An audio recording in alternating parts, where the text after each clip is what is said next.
Hi friends, പരാശക്തി എന്ന് പറഞ്ഞ സിനിമയിലെ റിവ്യൂ ആണ്.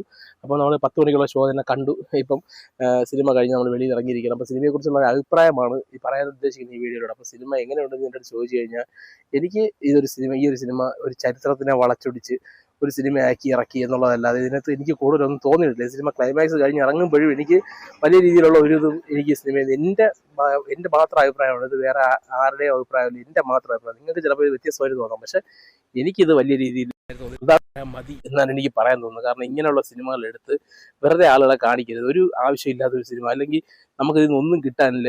ഇത് പണ്ടത്തെ കാലത്ത് ഇതൊക്കെ നടന്നിട്ടുണ്ടോ എന്ന് പോലും എനിക്ക് സംശയമാണ്. കാരണം ഇതിൽ പറഞ്ഞ ഇതിവൃത്തം ഞാൻ ചുരുക്കി പറഞ്ഞുതരാം. ഇംഗ്ലീഷ് എന്ന് പറയുന്ന നമ്മുടെ ഇതിൻ്റെ ലാംഗ്വേജിനെ ഒഫീഷ്യൽ ലാംഗ്വേജിൽ നിന്ന് മാറ്റി ഹിന്ദി മാത്രം ഒഫീഷ്യൽ ലാംഗ്വേജ് ആക്കുക. പിന്നെ ബാക്കി നമ്മുടെ റീജിയണൽ ലാംഗ്വേജസ് ഒക്കെ എടുത്ത് മാറ്റി ഇംഗ്ലീഷും മാറ്റി ഹിന്ദി മാത്രം ആക്കുക. അപ്പോൾ വലിയ വലിയ പരീക്ഷകളും UP